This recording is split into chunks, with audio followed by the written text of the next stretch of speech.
കണ്ടുവരുന്ന ആരോഗ്യ പ്രശ്നങ്ങളിൽ ഏറ്റവും സർവ്വസാധാരണമായി കണ്ടുവരുന്ന ഒരു പ്രശ്നമാണ് രക്തക്കുറവ് അഥവാ അനീമിയ. കുട്ടികളുടെ ജനനത്തിലുണ്ടാകുന്ന മരണങ്ങളിൽ നല്ലൊരു ശതമാനവും രക്തക്കുറവുള്ള അമ്മമാർക്ക് പിറക്കുന്ന കുഞ്ഞുങ്ങളിലാണ് സംഭവിക്കുന്നത്. ഹൃദയാഘാതം സംഭവിക്കാനും അനീമിയ കാരണമാകുന്നു. അയണിന്റെ കുറവ് മൂലം ചുവന്ന രക്താണുക്കൾ അതായത് RBCയുടെ എണ്ണം കുറയുമ്പോൾ ഉണ്ടാകുന്ന ഒരു സാധാരണ രക്തരോഗമാണ്. ശ്വാസകോശത്തിൽ നിന്ന് ശരീരത്തിന്റെ എല്ലാ ഭാഗങ്ങളിലേക്കും ഓക്സിജൻ കൊണ്ടുപോകാൻ സഹായിക്കുന്ന ഹീമോഗ്ലോബിൻ എന്ന പ്രോട്ടീൻ ഉൽപ്പാദിപ്പിക്കാൻ ചുവന്ന രക്താണുക്കൾക്ക് ഇരുമ്പ് ആവശ്യമാണ്.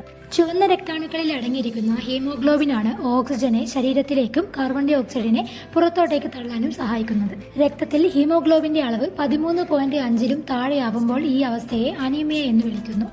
പ്രായം, ലിംഗം, മെഡിക്കൽ റിലേറ്റഡ് ആയിട്ടുള്ള എന്തെങ്കിലും ഹിസ്റ്ററീസ് തുടങ്ങിയ നിരവധി ഘടകങ്ങൾ ഹീമോഗ്ലോബിൻ അളവിനെ ബാധിച്ചേക്കാം.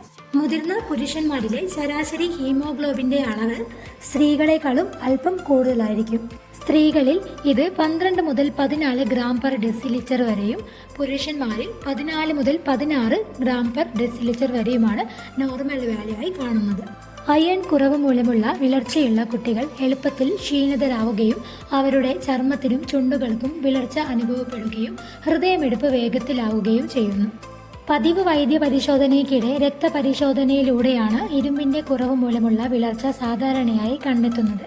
അയൺ അടങ്ങിയ ഭക്ഷണം കഴിക്കുന്നതിലൂടെയോ ഓറൽ അയൺ സപ്ലിമെന്റ്സ് കഴിക്കുന്നതിലൂടെയോ നേരിയ ഇരുമ്പിന്റെ അളവ് മൂലമുള്ള വിളർച്ച സാധാരണയായി ചികിത്സിക്കാം.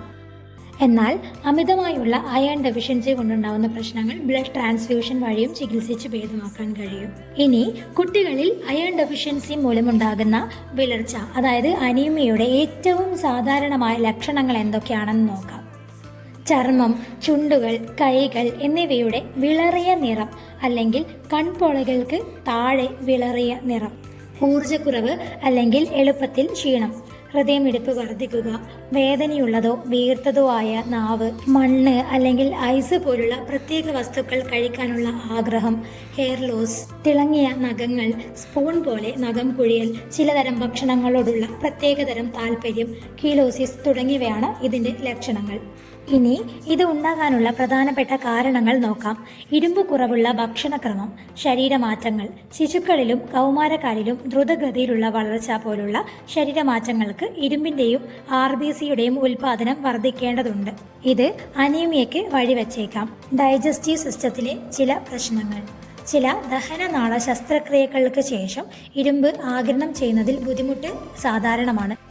വയറ്റിൽ നിന്നുള്ള ആന്തരിക രക്തസ്രാവം കൊണ്ടും ഇതുണ്ടാവാം. ആസ്പിരിൻ പോലുള്ള ഗുളികകളുടെ നിത്യേനയുള്ള ഉപയോഗവും മറ്റൊരു കാരണമാണ്. സ്ത്രീകളിൽ മെൻസ്ട്രേഷൻ സമയത്തുണ്ടാവുന്ന അമിതമായ രക്തസ്രാവവും കാരണമാകുന്നു.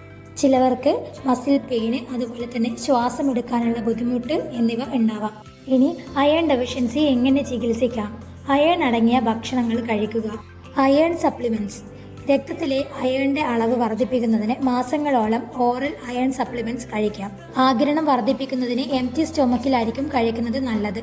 Shell fishes, beef liver, prune juice, നത്തേക്ക മത്സ്യം, walnuts, ground beef, chicken, bran flakes, പന്നിയിറച്ചി, കാഷ്യൂ നട്ട്സ്, ചെമ്മീൻ, ഉണക്കമുന്തിരി, സാർഡിൻസ്, ഷീര, lima beans, kidney beans, turkey, plum, roast beef, green peas, നിലക്കടല, ഉരുളക്കിഴങ്ങ്, മധുരക്കിഴങ്ങ്, പച്ചപ്പയർ, മുട്ട, ധാരാളം വെള്ളം കുടിക്കുന്നത് ഇവ നല്ലതാണ്.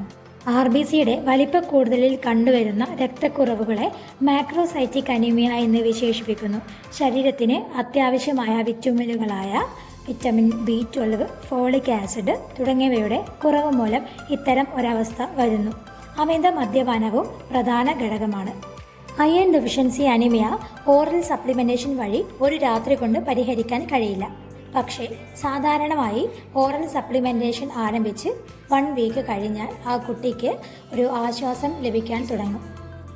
കാൽസ്യം നല്ലവണ്ണം അടങ്ങിയ ഭക്ഷണങ്ങളും പാൽ, വെണ്ണ, ബ്രെഡ് എന്നിവയും ഒഴിവാക്കണം. അതേപോലെ ചായ, കാപ്പി, മദ്യം എന്നിവയും ഒഴിവാക്കേണ്ടതാണ്. Thank you for watching. Subscribe ചെയ്യാത്തവർ സബ്സ്ക്രൈബ് ചെയ്യാൻ മറക്കല്ലേ.